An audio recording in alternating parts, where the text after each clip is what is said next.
Hey everybody, I want to welcome you out to the 2018 Rosebud Film Festival Student Filmmaking Panel. I'm so excited to be able to talk with these distinguished guests about student filmmaking, like what's the purpose of film school? We're going to get into it. I'm going to start down right here. We have Professor Giovanna Chesler.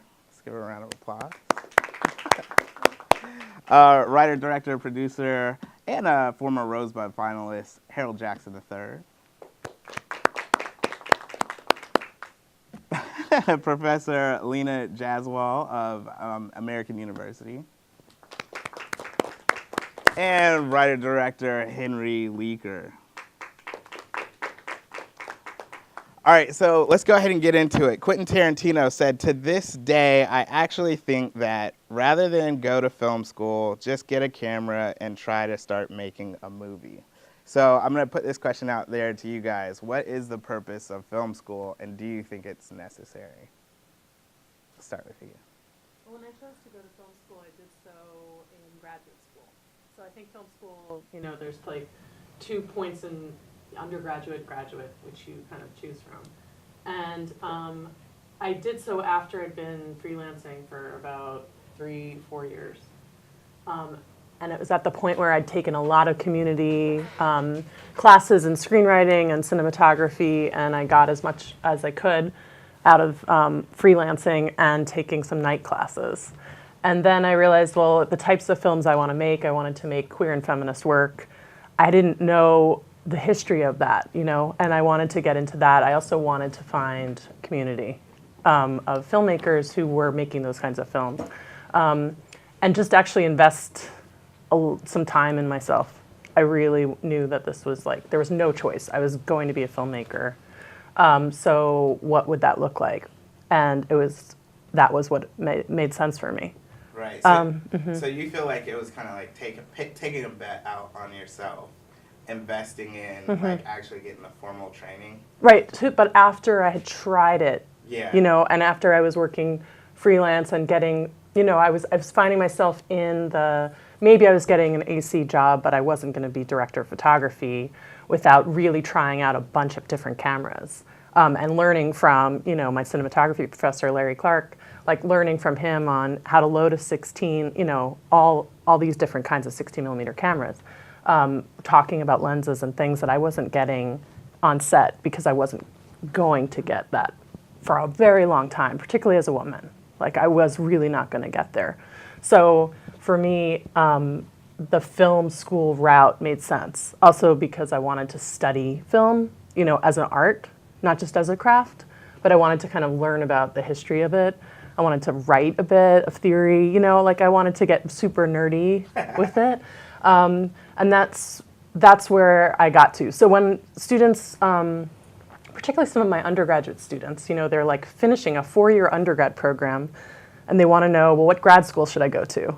It's like, oh, the grad school of life, you know, like you actually have to take some time, and also doing freelance work is an investment too. You know, you're not going to get paid well. Right. It's a lot of time, it's a lot of energy. And I think that's the combination, like you have to be out in the world trying it and taking a lot of chances and feel what that feels like to, you know, have a lot of no's and go through struggle. Right. And then I think, you know, find this combination if and when you're ready. And I don't think it's a necessity, you know, but I do think it should be questioned and like thought about because it is an investment. It's money and time. Okay. Yeah. All right, Harold. Let me ask you. Yeah. You didn't go to like undergrad. You went to grad school filmmaking at AU. Correct? I went at AU. Yeah, I went to undergrad for television production, and that was more practical than anything. It was about really there's more jobs there than there are in being the next Scorsese, right? So it was really a practical thing for me. But then I went to American University for the master's program in film, and I completed that in 2012. But the question about film school is weird. When people ask me that, I kind of always say, I don't know if you should go or you shouldn't go. It's really an individual sort of thing. I went because I wanted it personally. I wanted to complete a master's program in film. That's was something that I wanted to put for personal reasons. Did I learn a lot? Yes. I think the big thing about film school is it'll save you a few years of stumbling. But it's not a science, right? Filmmaking is not a science, so you can learn it outside of film school, but the sort of structured push towards an end goal will save you a few years of kind of stumbling around. Now, are those years that you're going to save worth the time and the money you're going to put in? Well, that's something you have to ask yourself, right? So my answer is I don't know if you should go to, if you should go to film school or not. It's really an individual thing, and it's something I don't think it's something you should dismiss and just kind of toss, but I don't know if it's a mandatory step you need to take to become a good filmmaker. Right. All right. Lena. So I'm going to piggyback off of something Giovanna said, a few things. I think that, yes, it's very individualistic on whether or not you should go to film school. Our program at American is such that you don't have to have experience to get into the master's program. So that, I think, is a really great step for somebody who might have taken a different undergrad approach and thought, oh, wait, now this is what I want to do. And so there are some programs like ours that will let you into the master's program without having undergrad experience. So when I was in school, and I went to school for photography, but it's very similar to the filmmaking degree, the reason in getting a MFA or a master's degree for a woman of color, like the opportunities to be a Spielberg, to be a Quentin Tarantino, of saying you don't need film school, you can just they have a network that's already laid out to them that I was never privy to, and still probably won't be privy to, right? So for people of color, for people who are doing queer cinema, for women, this is really an opportunity that we can bond, we can form, we can find relationships, we can hone in our craft. But then that gives us, having that degree, walking in on set, at least gives other people an idea that says, okay, they know a little bit of something. And, again, without that, I'm not sure if I would be as successful as I am now, just given that. But do I think it's for everybody? No. What I really loved about graduate school was I devoted 2 years to my craft, to working on a project or projects that I would never have had the time to do if I was working 9 to 5. Well, I was working 9 to 5, but you know what I mean. That this is the time that was dedicated to creating a project that will hopefully be my calling card to getting the next project and then getting to the next project. So very few of us in our daily lives, we all make films on top of all of the other things that we're doing. And that is real struggle sometimes. And so to have that a lot of time to just make work and get critique about it and create a cohort of people that that you can trust and you'll work with outside of school is sort of invaluable. Do you need to pay a lot of money for that? No, but Yeah. So there I see both sides of that. Yeah. It's interesting because Spielberg said, kind of piggybacking on that, Spielberg said if you get bitten by that bug, you can make a lot of little movies, and somehow those films will get seen by people, hopefully, that will hire you to do a music video someday, or a TV commercial, or a television show, or someday a feature film. Mm-hmm. So I do think that what you said does have validation in terms of, Spielberg obviously kind of dates himself, to do a music video. Do people still make music videos these days? But yeah, that whole point of being in that cohort of people that eventually become, the leaders in the field. Mm-hmm. All right, Henry, we'll hit you up last and then go to another question. Okay.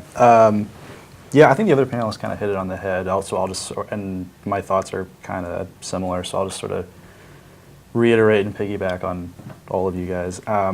Yeah, I think, so I don't have a film degree, but I've made films.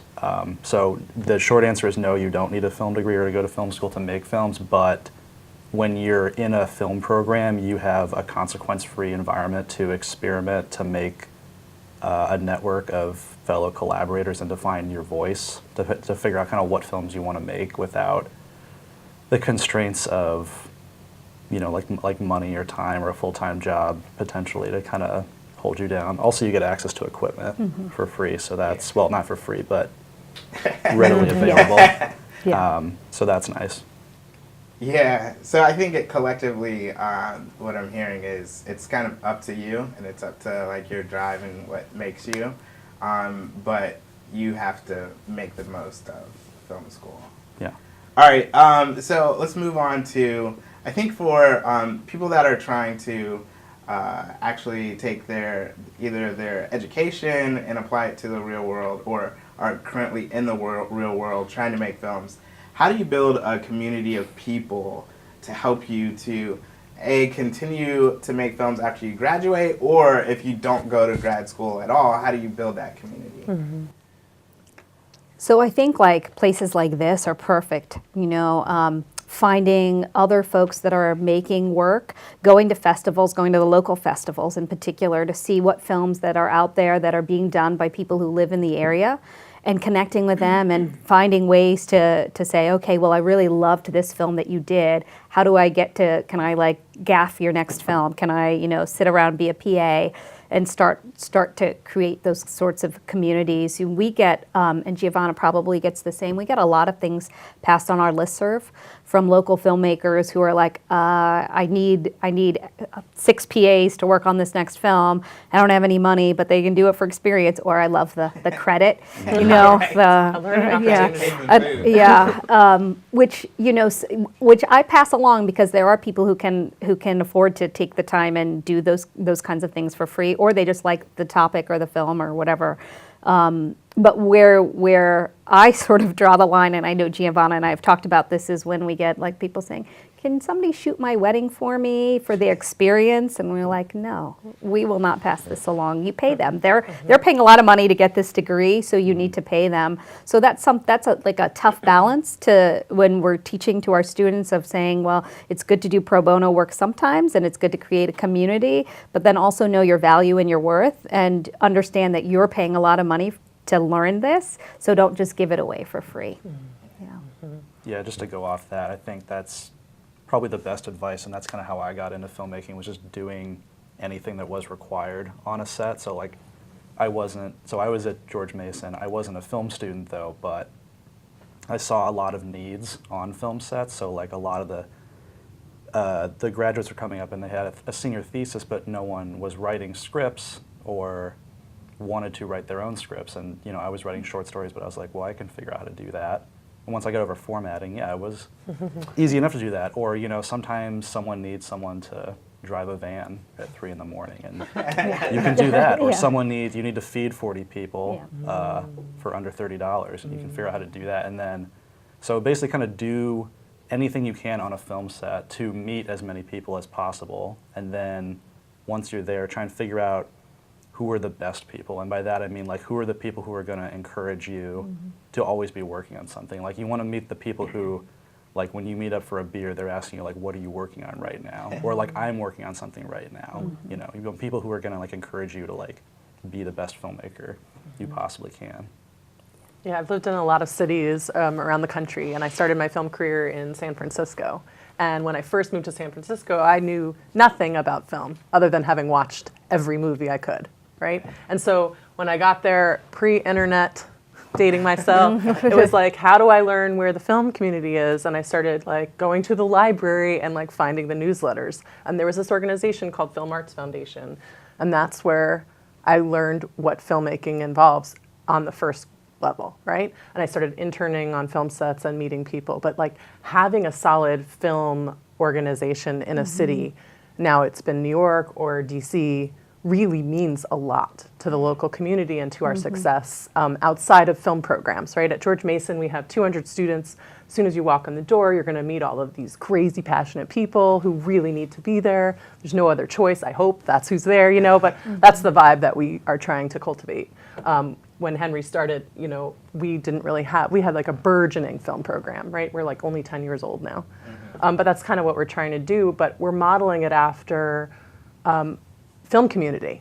You know, it's like the culture of filmmaking is really critical to the success of my students. And Professor Hans Charles, he studied at Howard University and is a cinematographer. And he talks about how when you're in film school, that cohort, you have to like kind of create these cohorts, or you do create these cohorts, and you move forward together. So you work on each other's films and you have this back and forth reciprocity, and then once somebody makes it, he says, you know, the rest of you will make it because you'll be this cohort moving through. Right. And so out in the city, right, here in DC, how do you create those cohorts? And you see pockets of it everywhere, right? Like Monterey, as a Missouri, out of Howard, like she, you know, she's a professor there, but she also created the Parallel Film Collective that has film screening events. And so going to those events and meeting people who are really invested in that cinema, you know, is part of that generative process. Or Women in Film and Video, The Lookout, and Adams Morgan, Arlington Independent Media, right? There's pockets everywhere in the city. Right. And so that can be your film school. That can be your film school for many years, you know? Yeah. So, yeah. You know, it's interesting. One second. Yeah, you're good.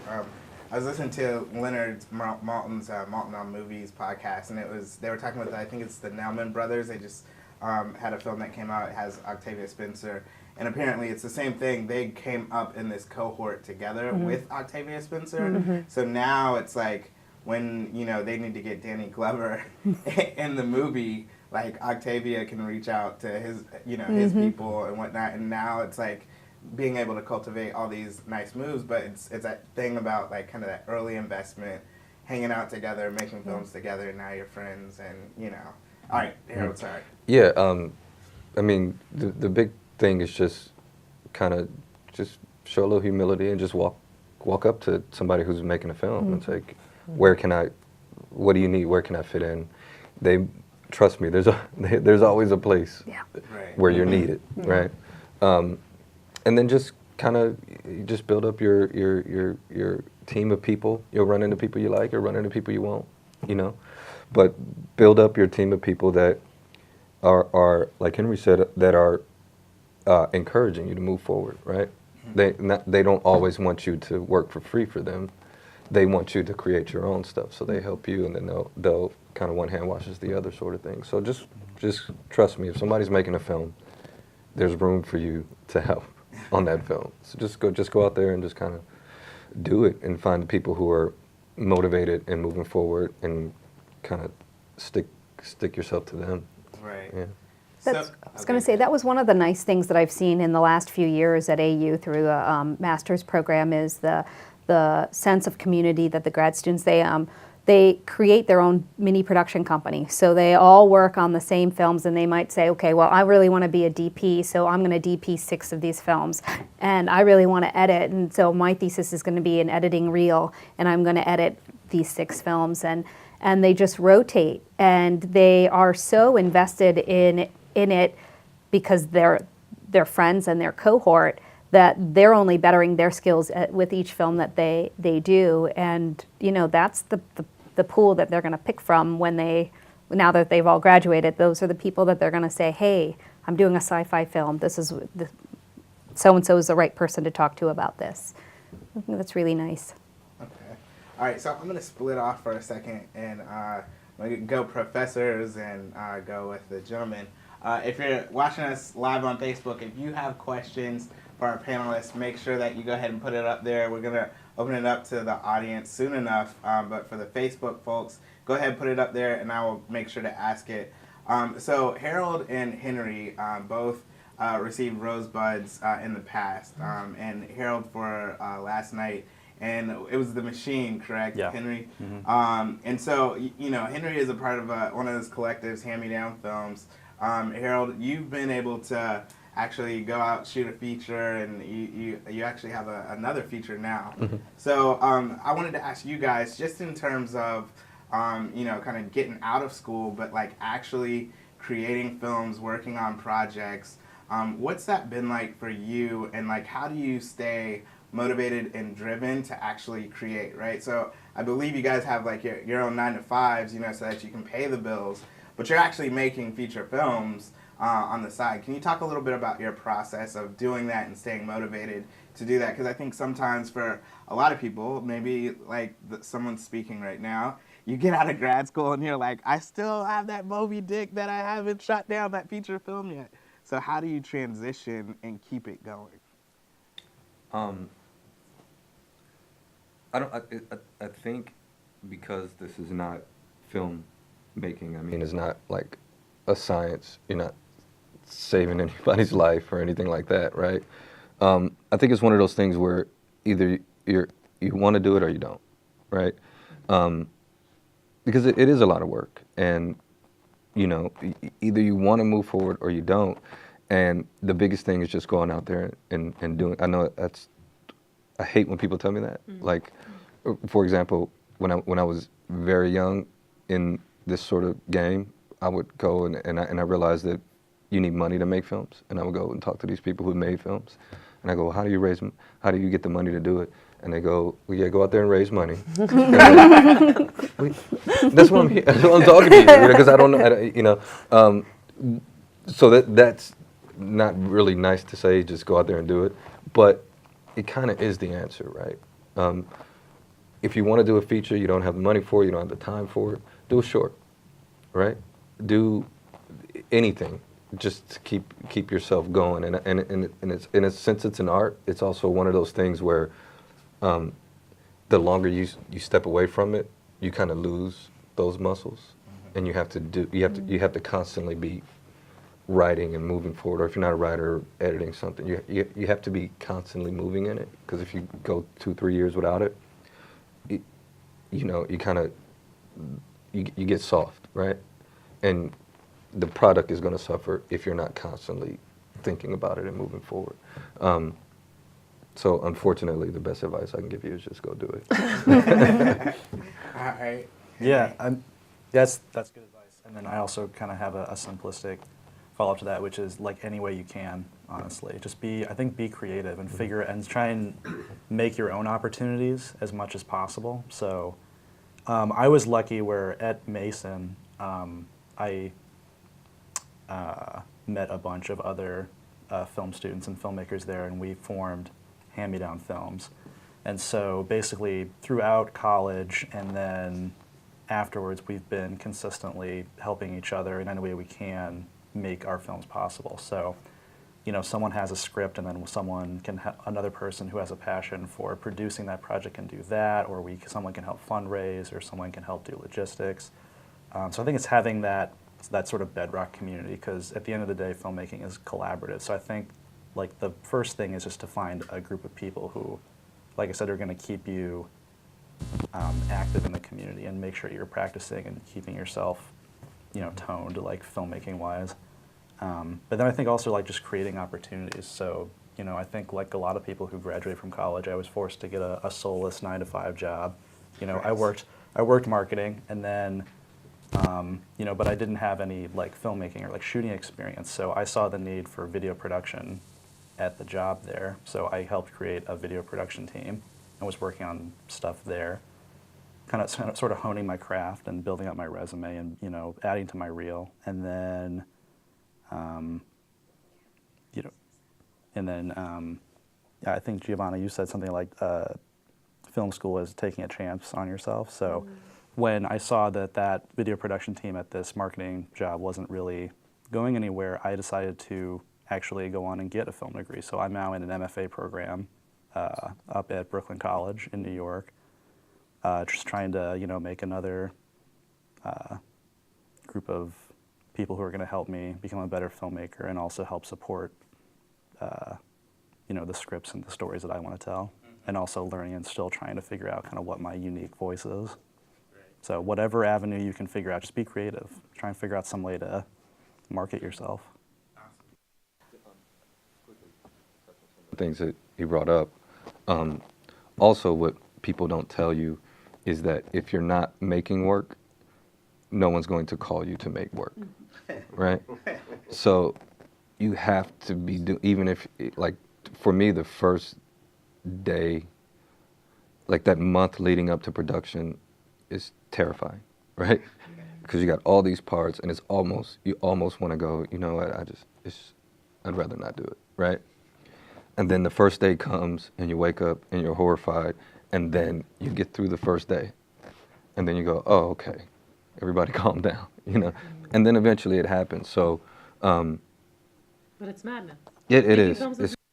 It's crazy. Right before you shoot, there's every reason in the world not to do it, right? And I'm producing, so you kind of have to always put on this face of, hey, everything's gonna be all right, don't worry about it. And inside you're like, this is crazy. This is not gonna work. This is crazy talk. But you just have to get out there and do it. You know? All right. So again, folks, if you're following on Facebook, audience members, go ahead, get your questions ready. In about 5 minutes, we're gonna flip it over to you guys. So for our professor, so I don't think I said, Giovanna, you're the director of film and video studies at GMU and director of photography concentration at AUSOC for Lena. So one question I wanted to ask you guys, specifically in terms of academia, what is one of the, I think, one mistake and then maybe one good thing that you see a lot of your student filmmakers as they leave your schools, like the halls of academia? Like, what's one mistake that you see them make automatically that people could like benefit from knowing? And then like, what's one good thing that you've seen in the past? Lena and I both teach at programs that don't have halls of academia vibes, you know? Like we both teach at programs where there are working directors. And Lena and I actually we've collaborated on a few projects. And so I think that students, when they select a film school, they might make a mistake in selecting a school where they haven't done the research and they don't know what they're walking into. Like I went to San Francisco State because it was an experimental asynchronous 16mm program where I could make queer and feminist work. Like I couldn't get that at USC at the time, right? Yeah. So understanding the type of work you want to make or having a feeling of the questions you want to ask, right? So like that's what I want students to walk in with, questions. They want to learn, really. If you think you know it all already, not for you. Yeah. Right? And we don't want you. If you're a know-it-all, we don't want you in the classroom, really. Yeah. Take some chances, like Henry was saying, you know. Yeah. Take some chances and meet your cohort and be there because you're curious and you're passionate, right? The other mistake people make is they think that the school is just going to lay it out for them. Yeah. And like, as you brought up, filmmaking is a struggle. You know, we teach business classes. All of our students are required to take the business of film and video, taught by Lisa Thrasher, who's a producer and also has a law degree in entertainment.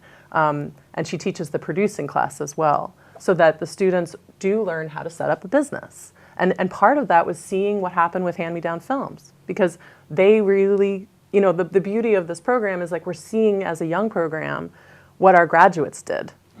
And saying, oh yeah, that worked, you know? And then they come back and they've actually, Hand-Me-Down Films has actually produced a few of the senior films. So you see like the community rolling out. And then the other emphasis we have is in ethics and theory. And ethics is driven by Tommy Britt, and theory is driven by Cynthia Fuchs, who's also a film critic. And she's gonna talk next panel on film criticism, so stay tuned. But anyway, you know, like having that holistic view of filmmaking, which is like, it's an art, it's a craft, and it's a business. Yeah. And so I think that when students come in, you know, I hope they come in understanding that that's what they're gonna receive, but they're also gonna give to that as well. They have to be ready to do, you know? Right. Put in the hours, come to the events, meet the community. We're not going to hand you that. When you walk out the door, you're not going to be handed a directing position. You are not. Mm-hmm. Yeah. You are going to have to hustle, right? So if anything, we can like train you to get ready for the hustle. Yeah. So I would say that, you know, one of the mistakes or things that I see that current students do is that they don't take full advantage of what's in front of them in school, whether it's through internship opportunities or the film screenings that, I mean, AU, we have a film almost every night that's screening. We have the Center for Media and Social Impact, we have the Center for Environmental Filmmaking, and then we have just 100 other events that happen.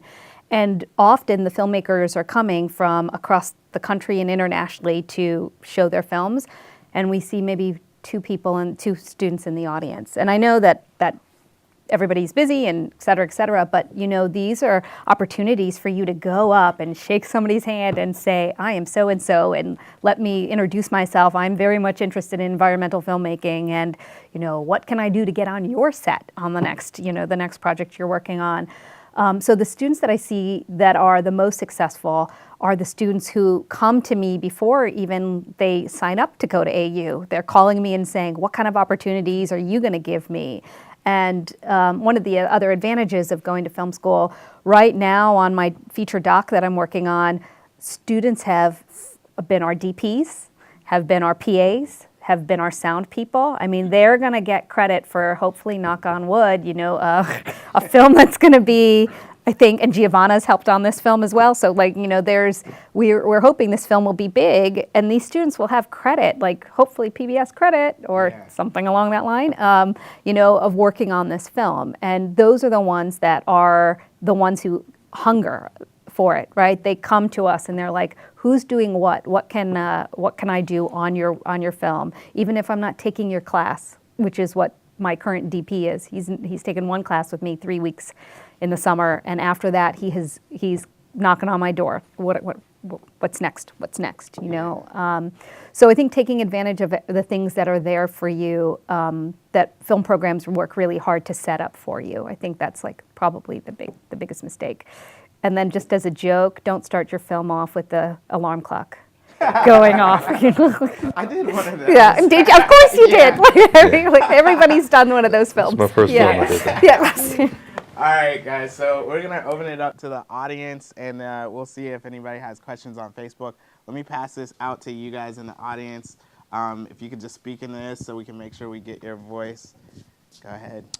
So I have a question. I only sort of discovered this filmmaking thing about 5 years ago. Some friends were making a film one weekend and invited me along, and it was like lightning. I just got the bug and had to do it. But I'm a little older than a lot of the people who start out, and you know, I mean, I was on the verge of turning 50 when that happened. And how does the calculation change for someone like me who comes to this late?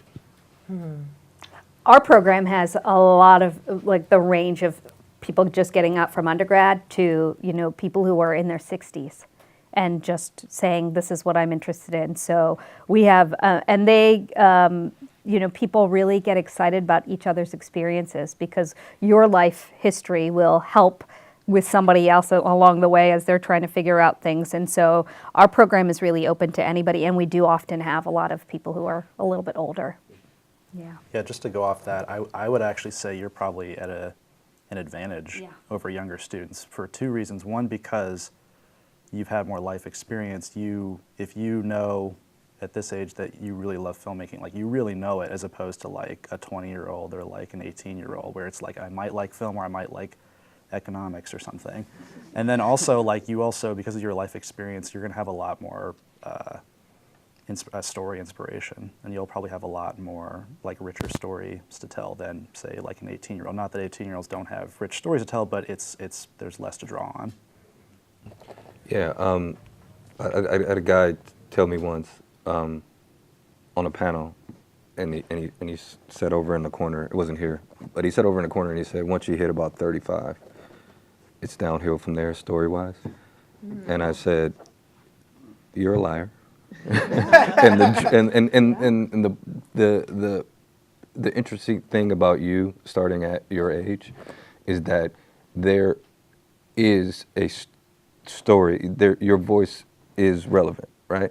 So what you know about life, how you feel about things, your sensibilities are going to lean you towards writing a story that people are going to understand, right? So, you know, an 18-year-old is going to tell a story for 18-year-olds. That's not going to interest you, right? You're going to tell a story for someone in your age group that will understand your voice and will understand what's being said and why it's being said in this way, because they know those feelings, they know those characters, they know those people. That's all movies are. They're just communication, right? And you having all this life experience only gives you an advantage when it comes to storytelling and communication, because you've been 18, you've been 25, you've been 35, you've been 40, you know, so you understand a lot more than a younger filmmaker does. So I think it would only help your stories to be more rich in a way. So yeah, I think you're fine. I wouldn't worry about age. And you see, like, Norman Lear just produced another One Day at a Time. He's 92 or 93 years old, and he's Yeah, but he's not just starting out. I know, he's just not starting out. But, that there are still people, like, working all the way until they're, All right, let me throw it to Facebook. So Michael Cerveo said, is there a way to test the something or see if people will love your film story before going for it? So is there a way to test the market to see if people would love your story before going for it? Yeah, I mean, Insecure is a perfect example of that, right? Yeah. She created an incredibly successful web series and took some chances in the web series form, right? Mm-hmm. So I think the web series form is an interesting way of testing. Also, going back to the idea of cities and film communities, finding those local screening opportunities where it's like an open mic night situation, or create them, please create them. I think that as filmmakers, we also need to be curators, and we need to have a curatorial practice of programming each other's work or creating opportunities to share work. Mm-hmm. And so, using a bar and having an open mic night for video is a really great way to see your community, test out your ideas, but when we make work, we never release it without having a lot of feedback. Right. Also places like Docs, we've been talking a lot about sort of, I think, narrative fiction film, and I would include like places like Docs in Progress as places for those who are working in the documentary, and then Giovanna through George Mason, I think, has the 51st Storytellers. Oh yeah, that's totally independent. Okay, sorry. Don Langford, who's a DC art curator and filmmaker, and I last year at Creating Change, we just kind of did a pop-up film community. Yeah. And got about 50, literally there were 50 people in the room. We called it 51st Storytellers to pay tribute to DC as the 51st state. Yeah. And just to, have a conversation about local film practice. Yeah. So to think also about those kinds, just the doc world. The doc world is really nice here too, Yeah, and there's also two sides to your film. There's a filmmaker is going to give you a different look than just somebody who likes movies, right? Mm-hmm. So don't always lean one side or the other. Mm-hmm. Take all that information in, and it'll only help you make your film. Like I premiered a soft premiere of my latest film last month, and just sitting in a room with 200 people and having them watch I could hear and feel what worked and what didn't, right? So after that screening, I actually shaved about 6 minutes off of the film because I could tell what wasn't working, where it was lagging, and where just from being around. So, just if you have an idea, make something on the cheap that's similar, and see what works and what doesn't, and then use that information to move forward. Yeah, and piggybacking off of what you said, I think that's, as a film critic, seeing so many films every year, and especially on the indie film market and scene, that's the one thing that I feel like indie filmmakers forget to do, is like what you said, just having a soft premiere, so that, like you said, you can sit there and you're like, oh, that joke wasn't funny because nobody laughed out of 200 people, or people, it seems like people are looking at their watch, let me cut some of this down, so I think that's like what we've been talking about. If you're going to invest in yourself, right, whether that's getting the education and getting the degree, or you're actually going to make a film, which we know costs money, then like take the time to actually invest in having a room full of people, give you feedback before you actually put that film on the film festival circuit, or before it comes to a film critic, because once it comes to us, if it's it's going to get cut. All right, let's go to our audience. We have another question. I wanted to say thank you for sharing some of your own personal obstacles when it comes to being a student or pursuing that filmmaking dream. And you had mentioned too, the advice of go shoot it, but that might not be accessible to a lot of people, that advice. So for the students, I'd love to know more about your own either personal or physical obstacles to either pursuing a degree or just your own projects, and maybe advice you have for other students. And then as faculty, how you have come up with ideas to help students that are having different, a range of obstacles, and how you address it, and how you get your other faculty on board or kind of on the same mission. For as far as academics are concerned, like, there's really no obstacle. You fill out the application and you go to, you go to school, right? But making a film is chocked full of obstacles, from the germ of an idea to the finished product, and then the most demanding part about making a film is when it's done, getting people to see it, right? So you just kind of have to accept that it's going to be a constant sort of battle to move forward, and just, you know, try to get with people who've done it before, so you can kind of limit the issues. But it's just the nature of the beast. It's constantly going to be a problem, you know. So just kind of accepting that as part of the deal is important, I think. For me, it is. It's important, you know. I think when you're starting out too, I know the issue of financing has come up quite a lot, and I think that's a struggle for when you're making your first film, or whether even if you're Spielberg. So I think especially when you're starting out, just like the biggest obstacle I've ever come across is like, how do you fund something, especially for someone like me. So I write a lot of genre films, so like science fiction, fantasy, horror, and that's hard and very not feasible from like a little to no budget film. So I think my biggest advice to someone starting off is write for what you have and sort of make that work.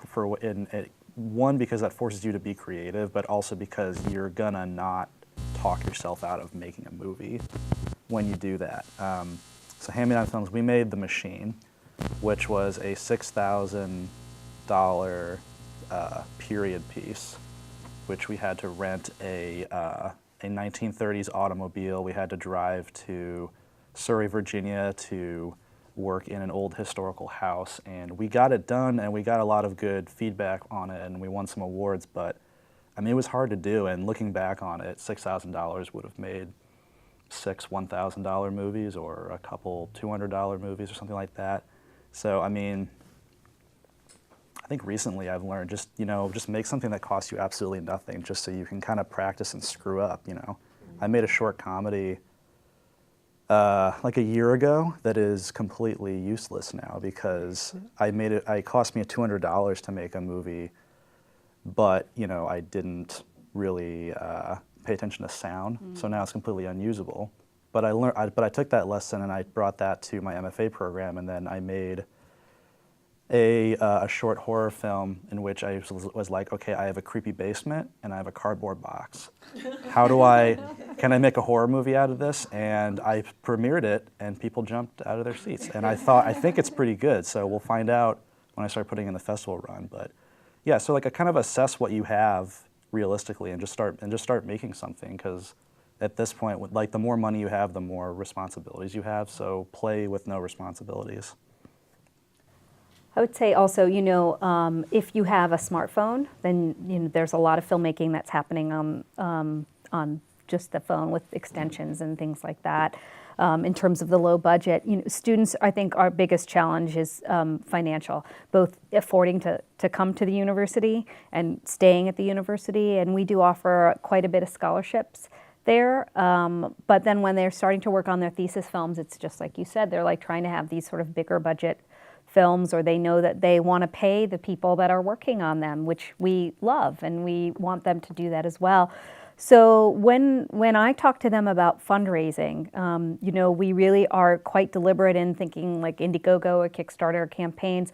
But then when your pool is your class And they're all trying to raise money, right, to make these films, and everybody's giving $25 here and here and here. You're like, well, everything that I just got, I'm giving back to the rest of my cohort, is to really think about outside of the film grant world, right? I mean, so everybody's competing against the same film grants as when you're in school and even when you're out. We're all looking at the same pot of funds. So what about the community that you're really hitting up? Like, that's different. Like, for me, if I'm telling a story about or doing a doc on a certain topic like climate change, then maybe I'm going to go after like the people who work at the EPA as my base of trying to raise money, rather than trying to find the pot of money from the traditional routes. And if you don't have any money, a good trick to use is make a one location film where everybody shows up in one place, and then all they do is talk. You know what I mean? So that's a good trick to use financially, but it also can be difficult because now it forces you to be a better storyteller because it's one location. So those are things you need to think about. But financially, just pile everybody into one place, and you'll be all right. On that note, like, yeah, I think when you do that, you know, it does help financially, but it has to be a really intriguing story. So, like, there's this one new movie that came out where, like, it's everybody's at a dinner table and they all agree that they'll switch phones, and whoever calls, like, they can pick up the phone and talk. So then it's like, you know, married couples, and, like, you know, that other person picks up that, you know, you don't want your wife to know about and all that stuff. So it creates all this drama within the story, but like what you said, I think you just have to have like a really interesting story that takes place if it's going to be all in that one location. Because, you know, waking up in one location and you don't know how you got there has been done plenty of times. So, yeah, it's the alarm clock. Yeah. I mean, one of the things that we, my colleague Lisa Thrasher right now, I know if she's watching this, would be like, talk about audience. You didn't get, you know, we have to talk about audience. Every student filmmaker has to define who their audience is going to be, right? And so one of the things we've tried to create in our film programs is an experience where students who've had successful films, they've been juried by our advisory board, they've gone through our campus film festivals, then experience going to an actual film festival. And so we curate a program of films that we bring to Washington West, Virginia Film Festival. We have a screening soon at Human Rights Campaign through Real Affirmations in March of our best queer films. And so the students experience speaking to an audience outside of their comfort zone, but also working a party, marketing themselves. You know, really we get them to like create business cards and think about strategies once the film is done. You know, we've all been talking about how do you get it made, but the other part is meeting your audience where they're at, and what do you do once the film is done, and how do you move forward, right? And part of that came from my film school experience, which trained me to be a great starving artist. And when I got into that first film festival, I popped into my film screening and I left, you know? And I didn't do any of the parties or do all the work. I was shy and, you know, uncomfortable, and like didn't understand that this moment is actually about meeting your audience where they are, but also meeting your community. Right. So we're trying to train people in those moments. The other thing we did is we created the Mason Film Lab. Hans Charles and Lisa Thrasher kind of came up with this idea of having the producing class and the cinematography class make a film together. We bring in an outside director. So the students all get IMDb credits on a short film that's intended for the festival circuit. This year we brought in 2 guest directors, Nefertiti Nguvu and Colette Burson. And the students were able to work on those sets, make some mistakes, but also really work, you know, and experience how do you work on a set with 60 people in a weekend, and then let's, you know, see where these films go afterwards. So we're trying to give those students experience, you know, support the making of their films and their student film sets, but also show them how to scale up and, you know, work to that next level. Right. At first when you said that you left your screening at the festival, I thought you meant like you literally walked out on your own movie. I was like, what? But they just can't stand sitting in the room because they're so uncomfortable. And then you miss the entirety of the experience of like, when did the joke hit? When did it fail? You know? Yeah. But I think that also was an important point, because as a festival director myself, I know so many times filmmakers will come in they'll watch their film block or their film and then they'll leave, but not take the time and opportunity to watch the other filmmakers, which I think is, it is sad because of what you said. Like, you're gonna miss the opportunity to actually talk to these other filmmakers that are in the film festival with you. There's one time, like, there was this guy that gave a speech, and I was like, oh, it was really great. And he was like, what did you like about it? And I literally forgot, like, what it was. I just remember that I liked what he had said, but it was like a week later. The point is that if you don't watch, like, the other person's film, you can't actually talk about, Harold, I loved in last night how, you went around into, like, the museums. How did you actually do that? Because that actually shows that you're paying attention and you got that chemistry kind of going. So I think that's definitely an important point. And part of the problem with that is that the film festival community, we're usually just artists. We're not producers and caring about money and that sort of stuff. And networking, we're usually just kind of artists. So that second step of networking and stuff, is a step that we have to learn and take and kind of get better at. So I think it's just the nature of the film festival circuit, but that doesn't mean that you shouldn't fix it. Just because you're an artist. I mean, that's part of this business is kind of playing both sides of that field, right? So you just kind of need to, I personally have to learn to network better and talk to people more and that sort of stuff. But, it's just what it is, I guess. Do we have any more audience questions? I know we're going to be running close on time. If you're watching on Facebook and you got any questions, just hit us up. We've probably got like 10 minutes left to go. But one question I want to ask, and this is like that same obligatory kind of question, but I think it's an important one, is like, if you're going to speak to your younger self and tell yourself like, hey, this is what you should do, or this is how you should maneuver in the filmmaking industry, like what's that advice that you would give yourself? Like yourself, because like, I would talk to myself in a certain way that's like the honest truth and like, do this. What is that for you guys? Well, going back to your question actually about being a non-traditionally aged student and should you or should you not, the thing I wanted to say to you is keep a notebook and write down all of those great ideas. Because when you're starting out, it's going to be hard down the line, yeah. But there's some of this like incredible drive and passion in this moment that you have, maybe even blissful foolishness, and nobody's said no to you yet. And so all of those ideas are really fresh and exciting. And I actually go back to that early notebook. So when I started deciding, okay, maybe I want to do this, it was like I was just writing down shots. I was writing down quirky lines people would say on the train next to me, images of things, and that notebook feels fresh. Yeah. So I actually thank my younger self. Thank you for being so ignorant and foolish and idealistic that you got into this, right? Because every single thing was saying no. Like, no, you're never going to make $1 at being a queer feminist filmmaker, making racially conscious work. Like, you'll never do that successfully. But at the time, it was like nobody had said no yet. And I had family members who were very supportive, I had a partner who was very supportive at the time. And that also matters. Like having people who love you who are like, yeah, do it. Yeah.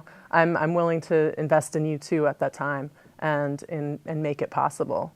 And be a bit fearless, but also be humble. Like you said, you don't know everything, and there's a whole bunch of people who are willing to teach you. My first film set was on a film with all women and gender nonconforming people, and thank God for that film set. Like as I walked onto that set, I looked around and I realized, okay, the cinematographer is a woman. What? Like this is in the late 90s. And in Silicon Valley at the time, people were hustling and making a ton of money doing industrials for Silicon Valley startups, and then they were investing that money in independent films on the weekends. And I walked up to that cinematographer and was like, what can I do to help you right now? I'm stuck in the office as a PA, and I want to be on set with you. Right. Can I carry this for you? Can I get your lunch? just like that movement forward. You know, being on a film set means you put your phone away. You stand up, you're like ready. You do not yawn in somebody's face. Like you are just ready, your hands are out, and you're ready to go. Yeah, that's great advice. I would say, like I've always been just kind of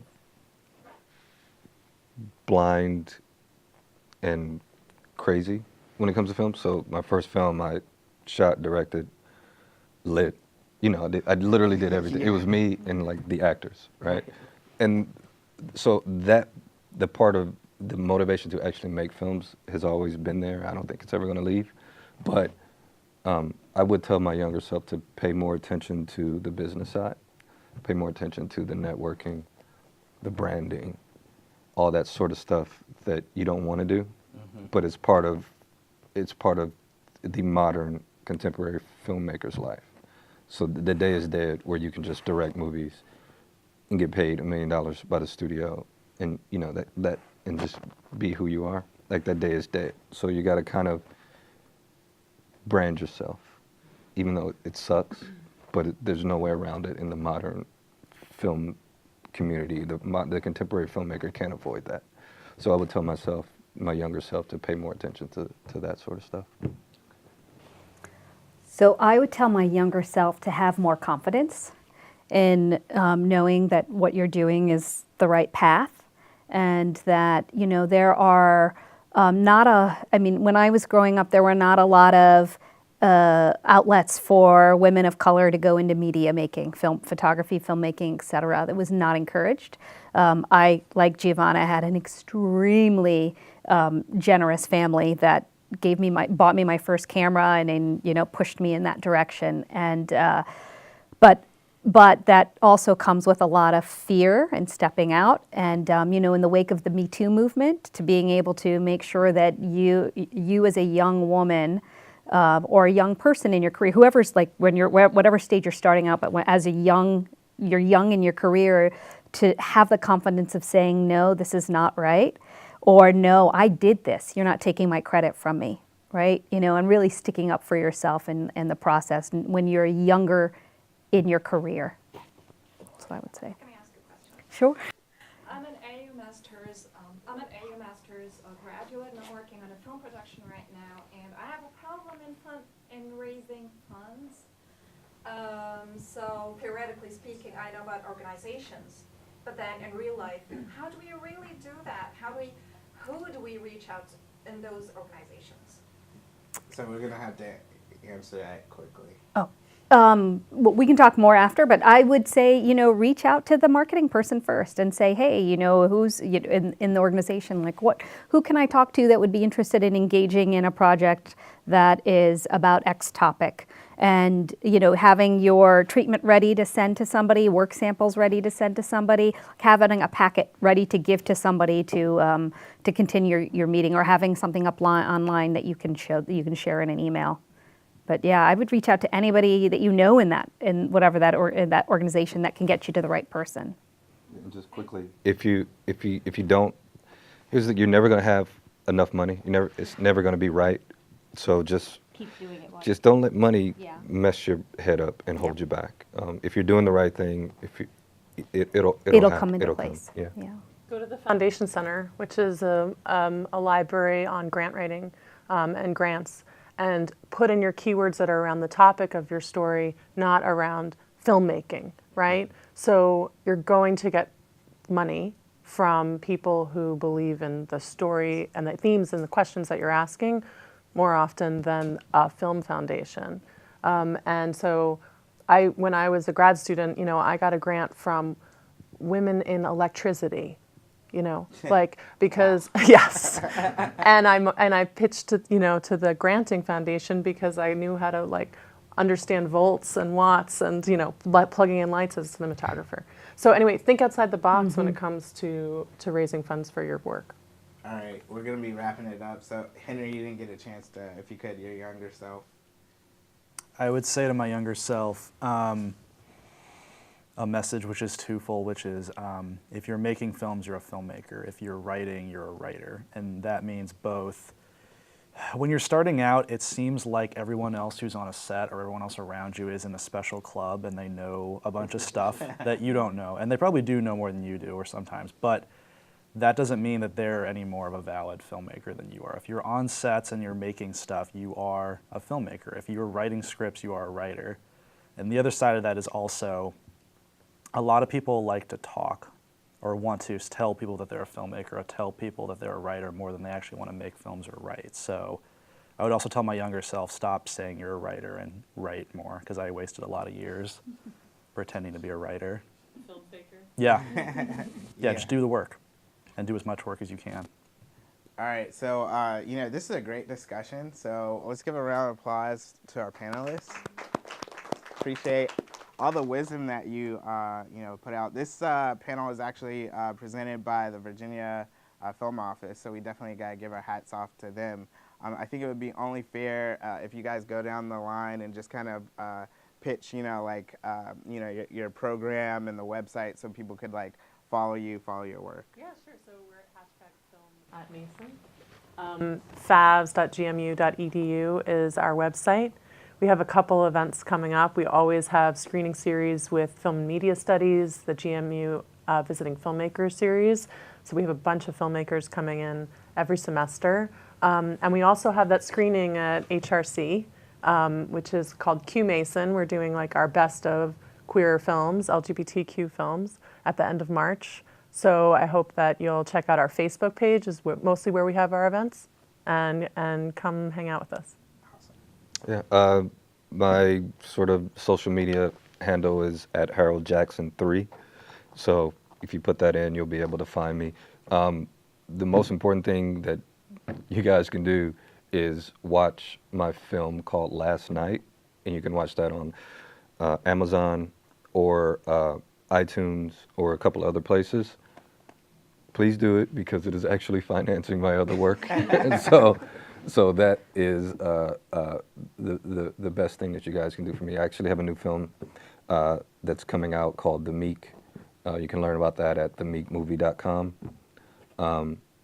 Or, follow me on social media outlets, and I'm always putting out new information on new work that I'm doing, or trying to help other filmmakers meet with other filmmakers. So, yeah.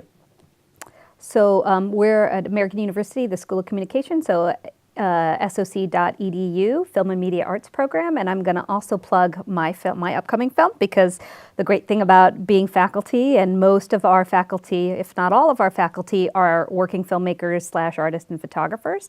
And so you can follow me. I'm doing a documentary with a co-partner on what it means to be mixed race in America, 50 years after Blvd, Virginia, and that is mixeddocumentary.com, and Giovanna has helped film part of that as well. I still work with and through Hand-Me-Down Films, so you have Facebook, Instagram, Twitter accounts at, I believe it's just at HMD Films, and then there's also hmdfilms.com.